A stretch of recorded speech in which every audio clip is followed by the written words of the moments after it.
Historia, libros y banderas, el podcast de agricultura sobre nuestro pasado, política, textos y propuestas para conocer y comprender los grandes cambios que vive Chile y el mundo.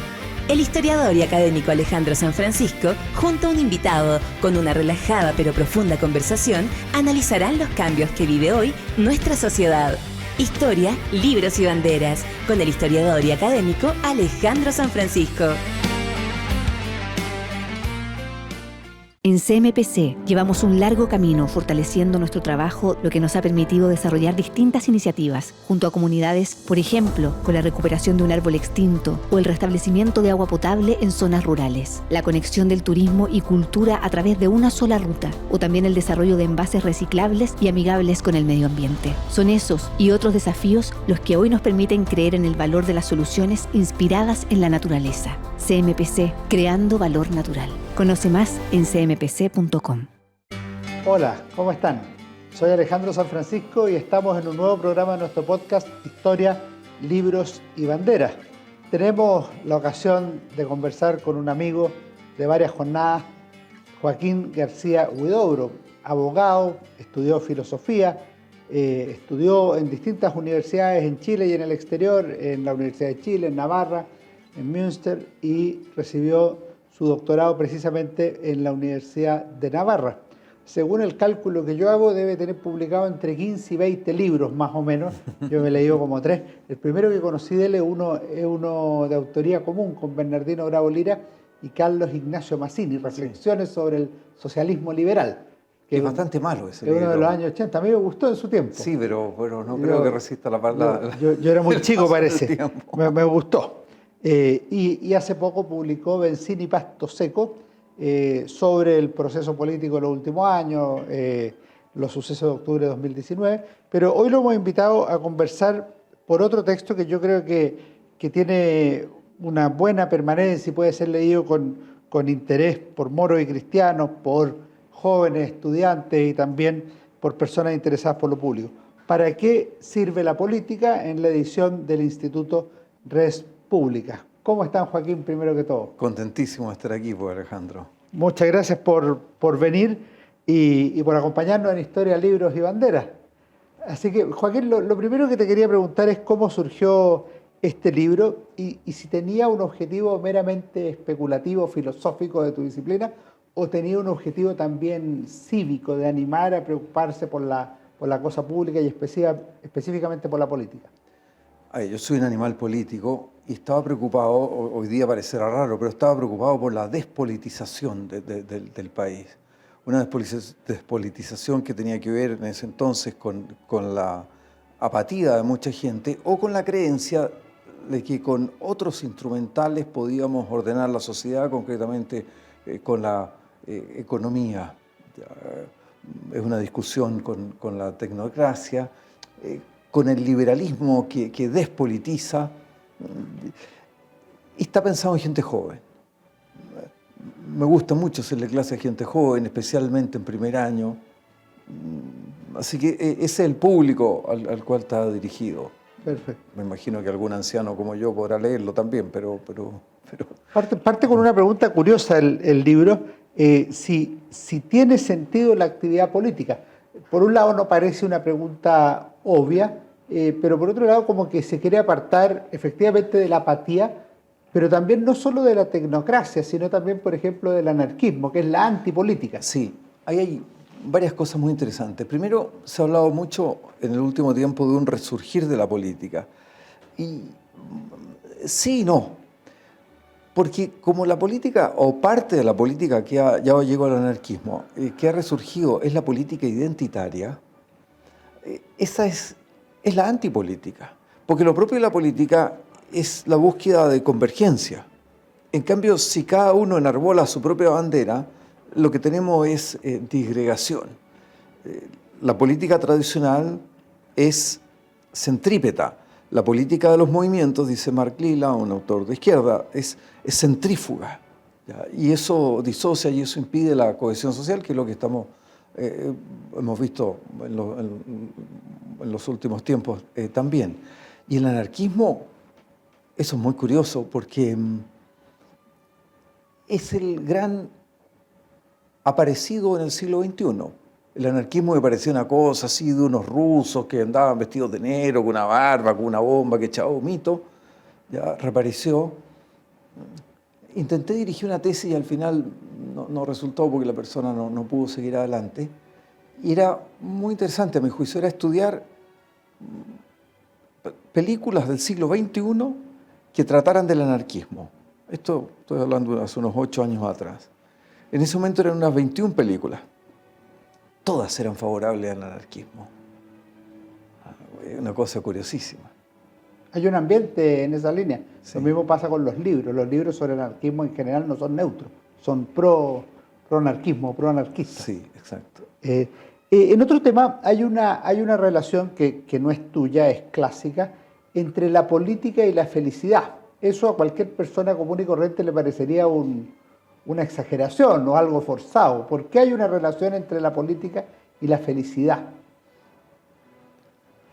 Aristóteles sostiene una tesis que efectivamente hoy día es muy contraintuitiva y que dice que en ese sentido el fin del hombre y el fin de la polis son los mismos, que es precisamente la felicidad. Pero si pensamos esto como vida buena, si pensamos como buena convivencia, la política tiene que ver con las condiciones del buen vivir. Yo me dedico a la filosofía, aunque sea una filosofía modesta como es la filosofía política o la ética.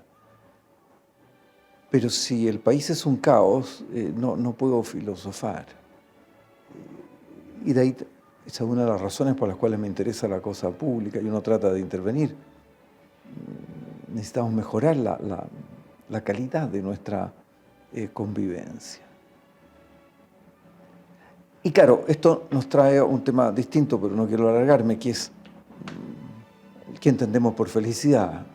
Claro, si por felicidad, ya Aristóteles se planteaba el problema, decía, ¿en qué consiste la felicidad? Todos estamos de acuerdo que debemos ser felices, sí, de acuerdo, pero hay unos que me dicen que la felicidad es el placer, pasarlo bien, otros que la felicidad está en el poder, otros que en la fama, otros que en el dinero.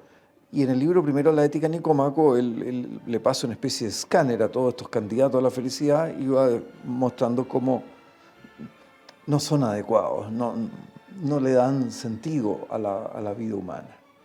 Pero eso también nos lleva a la pregunta de qué es la política, porque por ejemplo una discusión que tú planteas es la crítica a los sofistas que sostienen que la política es una forma de dominación. Si la política solo es una forma de dominación, no tiene nada que ver con conducir o ayudar a llegar a la felicidad. Claro, para los sofistas, y no solo para los sofistas, por supuesto para los anarquistas, para los marxistas, etcétera, para mucha gente, la política en el fondo es un juego de suma cero. Si yo gano es porque tú pierdes, como el fútbol, el básquetbol. Claro, para Aristóteles la política es un juego cooperativo. Es un juego en que todos podemos ganar. Como cuando los niños juegan a la ronda, digamos, no hay un campeón de ronda, ¿te fijas? Ahí todos ganan. Ciertamente la política tiene momentos de suma cero, como puede ser una elección, pero va mucho más allá y hay que recuperar eso. Precisamente toda esta situación de crisis en que vivimos, a mí por lo menos me ha ayudado a ver cómo ciertas diferencias que teníamos con determinadas personas, al lado de lo que ha pasado después, esas personas no parecen ya primos, parecen hermanos, mellizos, gemelos, siameses, ¿ya? Están mucho más cerca y creo que el mapa político chileno tiene que rebarajarse, ¿ya? Pero eso es otra historia. En uno de los capítulos de tu libro estamos con Joaquín García Huidobro, profesor de la Universidad de los Andes, ¿Para qué sirve la política?, el libro publicado por el Instituto República. Joaquín, tú hablas de la reconstitución del Estado y la gente, y nombras, por ejemplo, lo que pasó en el siglo XX, modernización del Estado era con crecimiento e industrialización en un momento y en la segunda parte era con disminución del aparato estatal y ojalá un Estado lo más chico posible. Sin meternos en esa discusión, la gente común y corriente se acerca al Estado o se aleja del Estado real, del Estado burocrático, del que te cobra impuestos, del cuya policía te sirve o no te sirve, del que ve aumentar la delincuencia o no lo ve. ¿Cómo tú planteas el tema de la reconstitución del Estado como algo que las personas puedan ver como valioso y no necesariamente como un ogro o algo que se apodera del poder de mi adversario, etcétera? Claro, la discusión sobre si aumentar o disminuir el tamaño del Estado me parece que está mal planteada, por decirlo así. Porque depende en qué. En algunas cosas, aumentar el poder del Estado, pensemos en nuestra crisis en la Araucanía, podría ser bueno. En otras, que el Estado se meta hasta el último detalle de tu vida más íntima y te enseñe o te diga cómo tú tienes que educar a tus hijos en las materias más fundamentales, uno dice eso es un despropósito. Pero toda esta discusión está entorpecida por lugares comunes, por descalificaciones. Ahora, lo que sí es una gran paradoja es que precisamente en un momento en que el Estado chileno no es capaz de asegurar lo mínimo, de lo mínimo, que uno puede andar tranquilo en la calle, haya personas que estén obsesionadas con hipertrofiar el tamaño del Estado. Dice, por favor, haga primero lo que tiene que hacer. Eso respondería a una razón más ideológica que fáctica. Sí, pero es muy raro. A ver, ¿qué ocurre? Hay una cosa que es profunda. Sí, en todo error hay una parte de verdad. Hay un anhelo de comunidad, hay un anhelo de tener algo más que el propio egoísmo, el propio interés. ¿Y cómo se traduce eso? En vez de decir fortalezcamos la Junta de Vecinos, fortalezcamos los barrios, fortalezcamos el protagonismo de la sociedad civil, que es lo que hay que hacer, se dice, bueno, agrandemos el Estado, démosle más atribuciones al Estado. Cuando el Estado puede ser profundamente destructor de las comunidades. De hecho, lo ha sido. Hay una frase que me interesó particularmente y me gustaría que comentaras. La polis surgió por las necesidades de la vida, pero subsiste para vivir bien. Una frase aristotélica. Sí, esa frase está en el libro de la política, libro primero de la política. Y merecería esa sola frase un libro. Claro, ¿por qué surge la polis? Porque necesitamos alimentarnos mejor. Piensa, no sé, pensemos en Asterix, en la aldea de Asterix. Yo puedo comer, sí, pero es muy limitado. La pescadería es pésima. La panadería es una. Tengo que comer todos los días la misma comida. Los menires los hace solo Obelix. Y podría haber mejores, o podría haber otras obras de arte. Entonces llega un momento en que la gente necesita desarrollar, primero, satisfacer mejor esas necesidades básicas, pan, techo y abrigo. Pero además tiene necesidad de cultura. En la aldea de Asterix no hay teatro, no hay biblioteca, le falta mucho. Y se va produciendo un movimiento en que ya lo importante no es solo tener el estómago lleno, sino abrir el mundo, ¿ya? Abrir el mundo, desarrollar otras capacidades. ¿Qué es lo que pasó en Chile? A mi juicio, en Chile, el llamado modelo, el sistema chileno, ¿por qué fracasó? Fracasó porque tuvo éxito. ¿En qué sentido? Es un modelo que desarrolló muy bien una democracia representativa, desarrolló muy bien una economía de mercado, pero no se dio cuenta que tanto la democracia representativa, la democracia liberal, como la economía de mercado, reposan, esto lo decía hace muchos años un socialdemócrata alemán, Böckenförde, reposan sobre ciertos supuestos que ellas no son capaces de producir. Ciertos mecanismos de autocontrol que lleven a que en la democracia o en la vida económica tengamos un juego limpio, no hagamos trampa, etc. Esos mecanismos éticos de autocontrol, yo no los saco ni de la urna, ni de la caja, ni de una estantería del supermercado. Yo los saco de la iglesia, los saco de la familia. Y nosotros descuidamos eso. Y fuimos dejando que eso se erosione. Y no nos dimos cuenta que esta mesa requería este tercer pilar para apoyarse. Y por eso hubo una crisis y esto se derrumbó rapidísimamente, porque no tenía un buen sustento. Esa misma reflexión se puede llevar al tema que tú valoras mucho y le dedicas al menos un par de capítulos, al tema de las ciudades, diría yo, porque Sí. tú hablas de la importancia de las ciudades. La vida política o la vida social uno no la desarrolla en todo el país, la desarrolla Sí. en un lugar específico, y las ciudades hoy día están cruzadas por el feísmo, por la destrucción o autodestrucción, por la disgregación social y otros males. Sí. A ver, aquí remito a Poduje, pero una de las cosas, antes de venir a verte, repasé un poco el libro, que lo había escrito hace muchos años, y claro, me di cuenta que el tema de la ciudad era el tema central del libro, a mi juicio. Esto es muy curioso, porque la filosofía política clásica, pensemos en Platón, en Aristóteles, nace como una reflexión sobre la ciudad. Pero si tú, después de Maquiavelo, si tú examinas los tratados de teoría política o un manual actual de teoría política, de ciencia política, la palabra ciudad no aparece.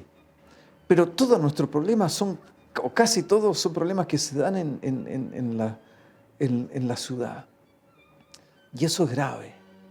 ¿Ya? Y tenemos una mezcla de individualismo en que yo hago lo que quiero siempre que cumpla ciertas reglamentaciones, porque es muy fácil saltárselas no en el sentido de violar la letra, pero sí violar el espíritu. Pensemos todo lo que se hizo en Chile en los años 80 con los famosos edificios lustrines, etc. Pensemos los guetos verticales en Santiago, construidos con muy mala calidad, edificios muy grandes, que en 20 años más, ¿qué va a quedar de eso? No lo sabemos.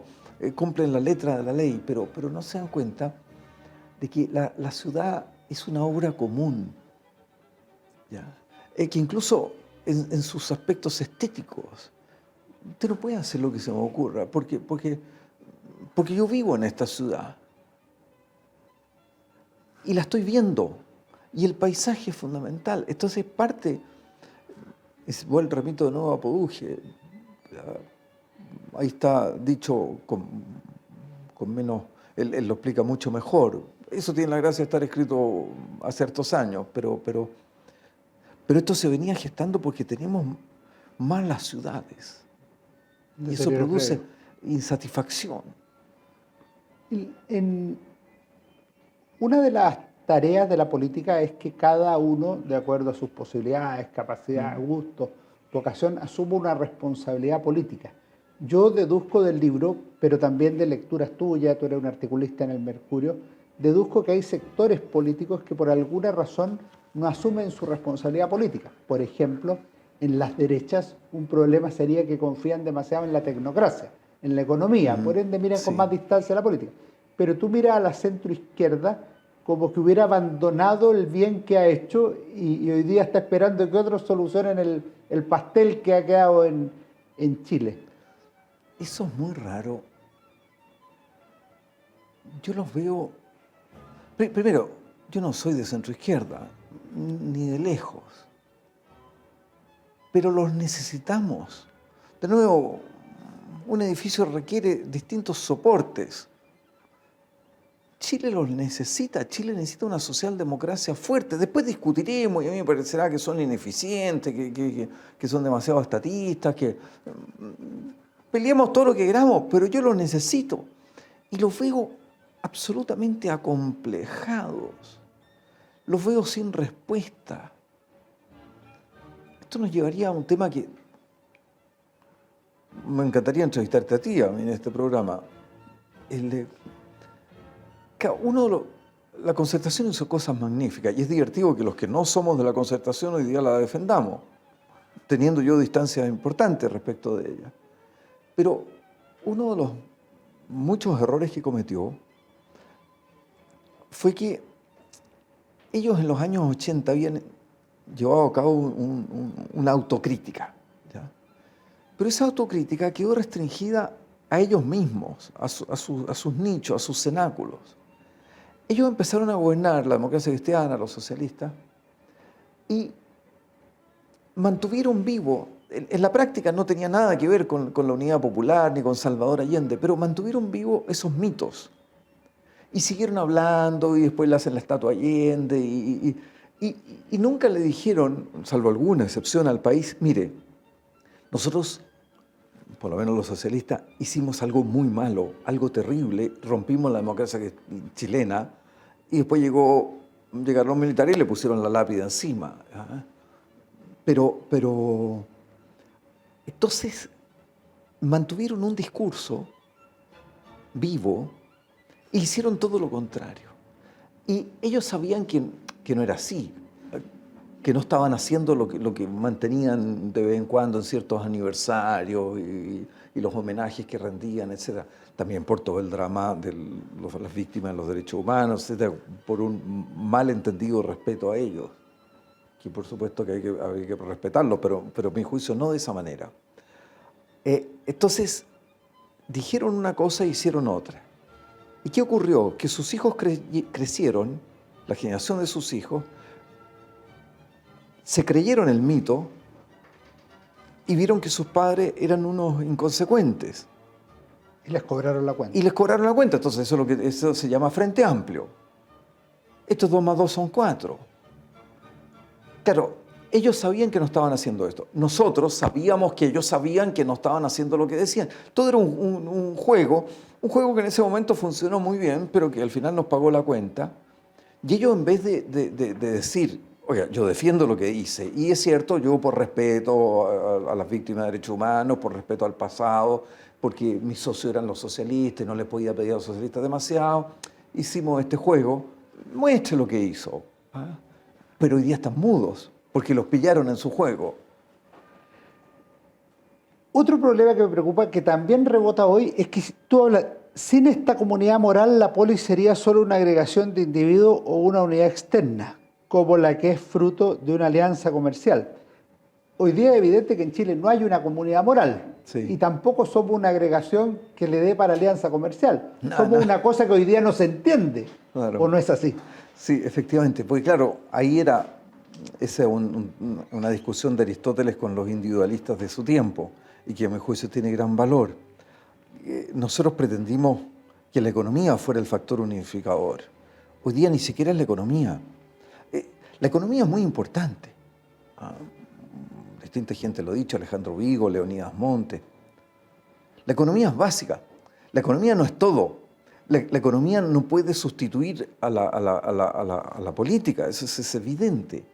Pero sin economía no comemos.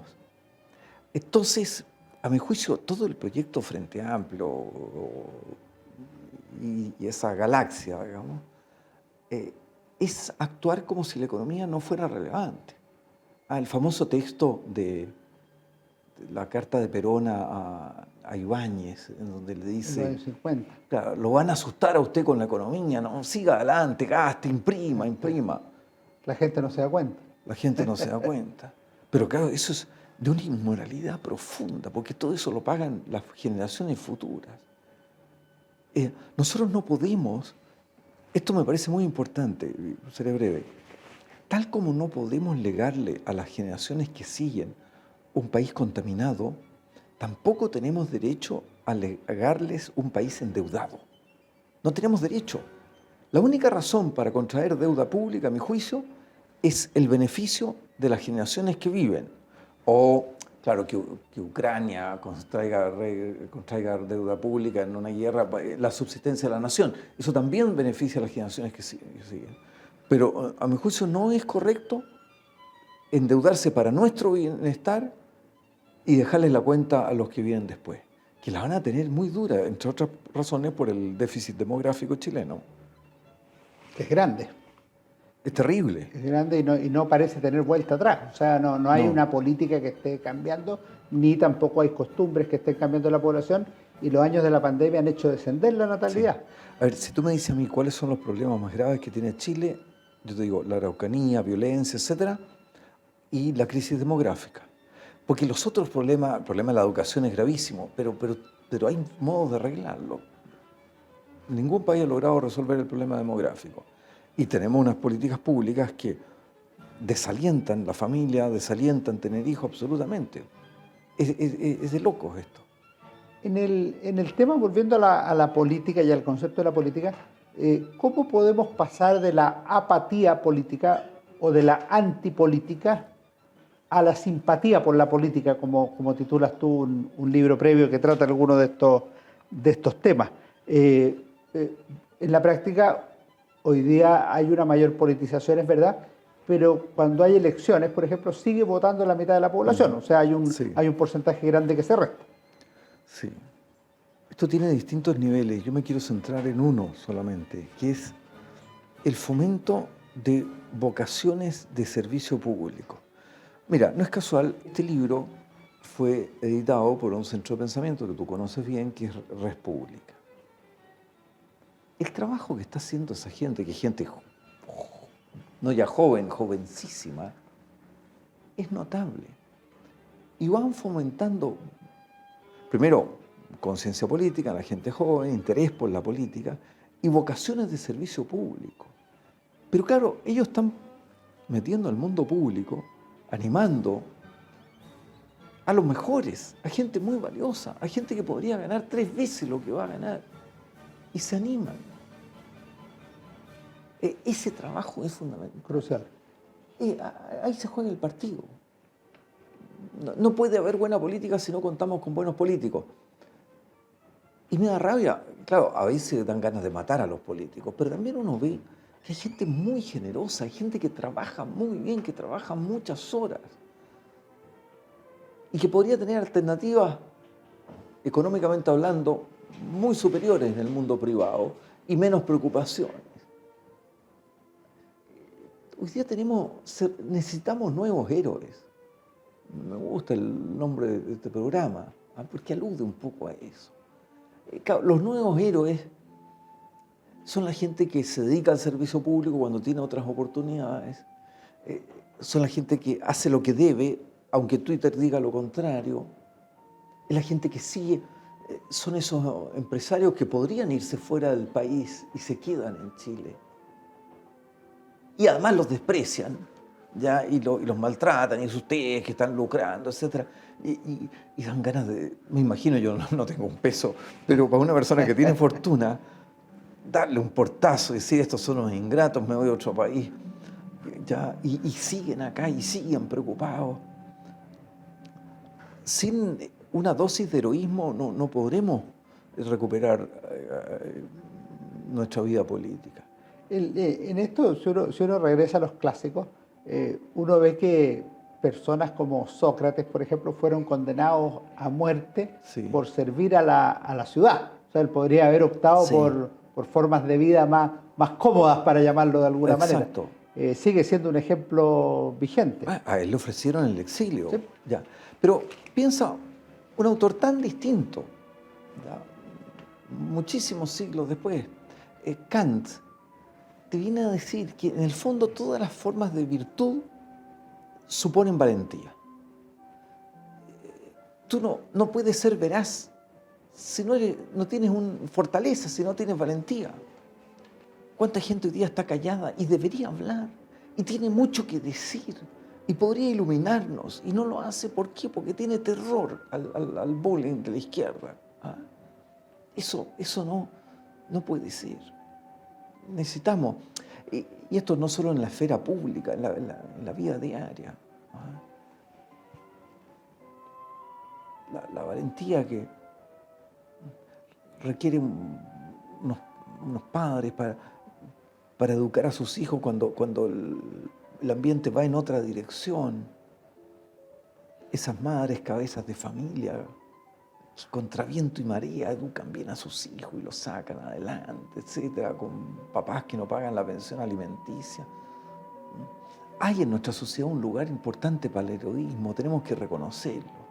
Pero claro, el discurso, hoy día tiene una cosa muy divertida porque estamos gobernados por una burguesía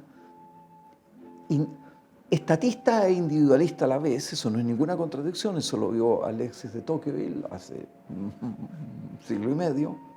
El estatismo individualista a un Estado protector, y después usted en su esfera haga lo que quiera y se dediquese a gozar, a gozar, a gozar. Ya. Hay trabajo por hacer. Pero entretenido. Pero te queremos pedir una pega para nosotros, para los auditores. Joaquín, yo te había avisado. ¿Qué libro nos recomendarías o le recomendarías a los auditores de Historia, Libros y Banderas, de lo mucho que tú has leído y que creas que puede ser bueno en estos tiempos para darle una lectura? A ver, hay un libro sobre el que yo siempre vuelvo que es Antígona de Sófocles, es maravilloso. Lo perfecto sería leerlo en la traducción, con notas, con explicación de Alejandro Vigo. Hay una edición argentina, pero hay otras ediciones que se pueden consultar. Es un libro maravilloso. El Gorgias de Platón, maravilloso también. Pero en este tiempo que estamos presas, o yo veo en el país tanto pesimismo, es una especie de virus mucho más peligroso que el COVID, ¿ya? Hay un libro que yo lo estoy leyendo ahora por segunda vez, que es refrescante, que es un libro de un escritor, me parece que es británico, Pearse, P-A-R-C se escribe. Joseph Pearse. Bueno, ese hombre tiene un libro, una biografía de Chesterton, que se llama Sabiduría e Inocencia, y que es delicioso, porque Chesterton, bueno, todo lo de Chesterton es interesante, ortodoxia, Chesterton. Chesterton hay que leerlo de a poquitito, no hay que tratar de leerlo así toda una tarde, porque es demasiado inteligente y paradójico para nuestros modestos intelectos. Pero no tenemos tiempo para estar pesimistas. Qué buen término. Entonces, Chesterton, ni más ni menos que Sófocles y el Gorgias de Platón, 3 recomendaciones de lectura, y esperamos hacerla. Qué agrado haberte tenido aquí, Joaquín García Huidobro. Sigue con tu labor formativa de jóvenes y esperamos tenerte nuevamente para conversar sobre bencina y pasto seco y lo que vayas produciendo. Muchas gracias, un gusto que nos hayan acompañado en Historia, Libros y Banderas. Gracias, Joaquín. Fue Historia, Libros y Banderas con Alejandro San Francisco.